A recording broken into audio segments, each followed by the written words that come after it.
Hi, we're here with Mary Elizabeth Winstead, whose movie Alex of Venice had its premiere last night here at the Tribeca Film Festival. Thanks for talking to the playlist. Thank you.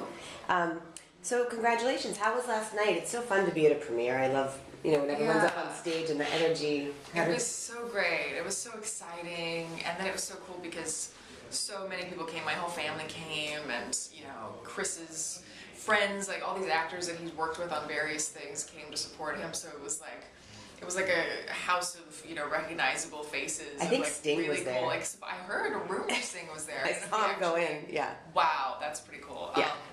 But yeah, there was like cast of Mindy Project was there, and like all these people he's worked with on films. It just was so nice to see so many people come out to like support him, and to be part of that was really great. Had you seen the film before? Had you guys had a screening? A rough cut, but it was like 3 or 4 months ago, so it had been a long time. And of course, it wasn't finished then, so just seeing it with music and sound and color, it makes such a difference. So it was really exciting. It played really well in the room. Yeah, I felt like it did. Yeah. Awesome. So what attracted you to the story and to the character of Alex? And she's going through a lot of stuff all at once. She is. Tell me about how it came to you. And I mean, I read the script, and I immediately kind of just felt like it was one of those really rare parts where you feel like you're meant to play something. I just felt like I could really bring her to life in a realistic way. I just saw a lot of myself in her, or a lot of women I know in her, and I understood her in a lot of ways. And so I had to fight a little bit for it. I was a little bit young for the part of what they were originally envisioning, and so I auditioned a couple times and really tried to prove that I could be, a mother and a wife and not. I was going to say, I don't think have you been a mother on screen No, before? it was my first time, and not to be a mother of a newborn, but a 10-year-old, Right. So I think once I kind of came in and showed that I was really willing to, do whatever they wanted to make me look older, or whatever they wanted to do, I was sort of down for it, and so I was very happy. Were you the first one brought on, first person, or was there? Katie, who was one of the co-writers, was always going to be playing Lily, so she was already cast, but I think she was the only one other than me, and then it sort of started rounding out. And was Chris was a part of it at that point? And Chris was a part of it. He wasn't like sure he was going to play George. He sort of, went back and forth on a little bit, but I'm really glad that he decided to play the part. I asked a question last night about that. Oh, were you? Yeah, it was funny.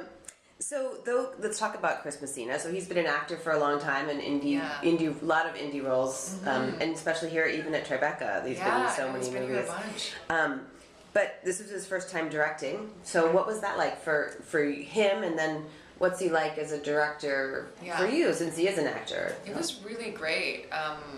Just to have a director who immediately understands your approach as an actor, and who knows where you're coming from, who knows how to talk to you in a way that isn't just like, do what I want you to do, Sometimes, and I've been lucky to work with many great actors, directors, but there's also times where the communication is really difficult, and they don't know how to say what they want, or how to, and you're just sort of like, I think I know what you want, but you're not really articulating it in a way that I can understand, and sometimes that can be a little bit difficult. And with somebody like Chris, he knew how to get those performances, because he knew as an actor that sometimes you just need that freedom in order to get there, and he would just kind of let us do whatever we wanted to do, and at the end of the day he would get what he wanted, because we would go so many places that in the edit, he literally had so many things to choose from that he could craft this movie just like, oh, this scene should be emotional, I've got the emotional version of the scene here. Oh, so no, actually it should be funny, so I've got the funny version, because we just played and we did everything we could do. So let's talk about that, because he said last night that he would let the camera kind of go for a full clip, whatever it's called, 27 minutes.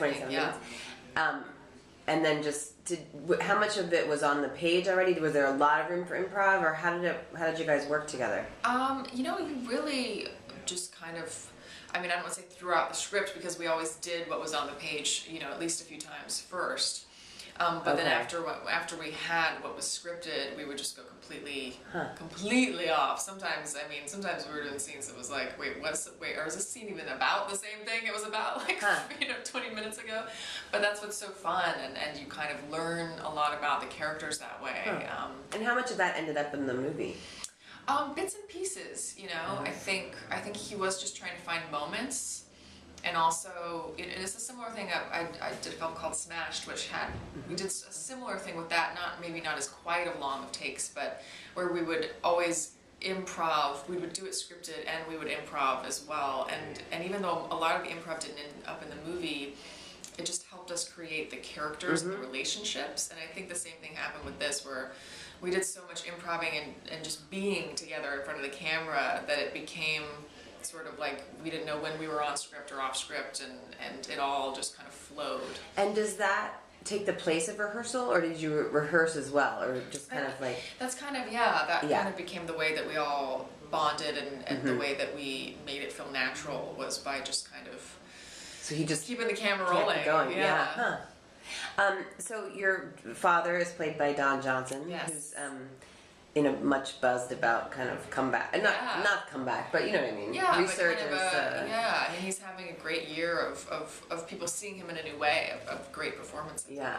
So what was he like to work with? He's fantastic. Yeah. I mean, he's such a he like is what you would think in some ways, you know, like he's so charming, and he's like in amazing shape, and he's like so handsome. Yeah. It's just like, my God.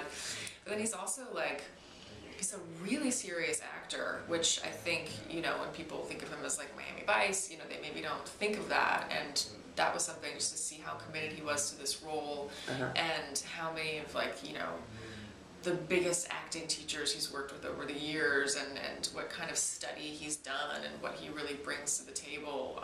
He's really serious about his work, and he always has been. And I think I'm really glad that he's getting to kind of show that side of himself, that kind of real deep actor that he always has been, I think. So I'm excited for him that he's getting this role. I mean, I heard a lot about his... before I saw the movie yesterday, I heard a lot about him being in the movie, so everyone's talking about it. And then how about the kiddo, Schuyler? So great. What's his last name? Sorry, Schuyler? Garrison? Garrison. I couldn't know how to pronounce it. I might not quite sure how to pronounce it either, but yeah. And how did they find him? They auditioned a bunch of kids, and he just was by far the most natural. I sort of did like a chemistry read with him when they were thinking about casting him, and I was just like, you have to cast that kid. I mean, there's just no other. He's like from another era, you know, like almost like if they were making E.T. or something now, like he would be the kid that would be doing that, because he's so earnest and sincere and real and sweet and lovable, and there's no like child actor quality in him, you know. He just is like a real kid. And is this his first big part?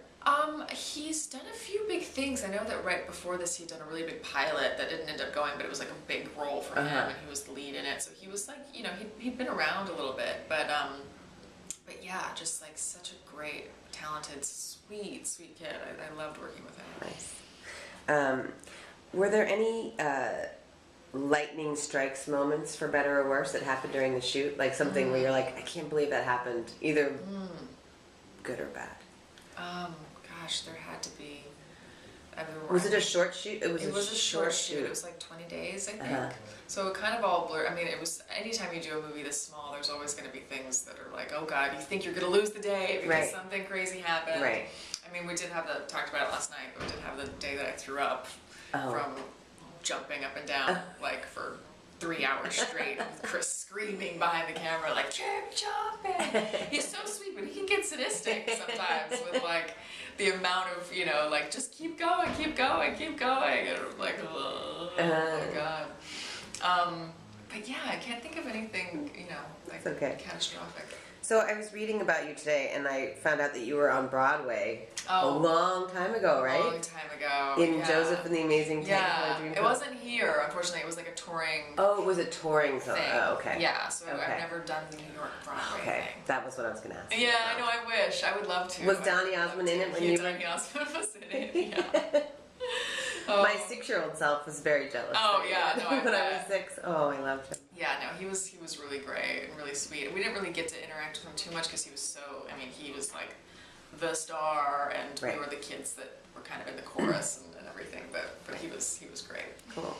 And then you're also starring in your husband's latest film, Faults, which was at South by, right? And so it's been a big year for you in film festivals. It has. It's great. What can you tell us about that? And also, what's next? Are you doing? You have anything coming up? Sure. Yeah, we premiered that at South by, and it did really well. And I was so proud proud and to get to see it on the big screen. Hopefully you'll get to see it. It's going to play a couple other festivals, we think. We're still kind of finalizing it. And then we're having, we're talking to some distributors and stuff. So it'll eventually get out there.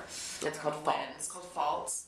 And your husband's Riley Stern. Yes, and he wrote and directed it, and I'm so proud of it. And then, I have a film coming out, I believe in October, called Kill the Messenger with Jeremy Renner and Rosemary DeWitt. Yes.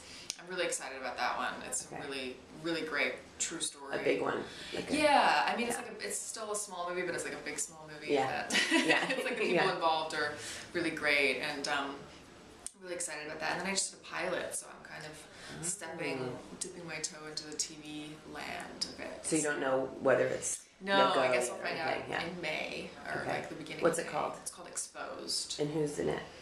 I have the lead role, and then Ben Barnes is in it, and Pedro Pascal, who's on Game of Thrones this season, and Brian O'Byrne, who's like a great theater actor. Him. Yes. I know him. And there's like a bunch of other great people. Fran Kranz is in it. And is it it's a thriller kind of thing, or is it?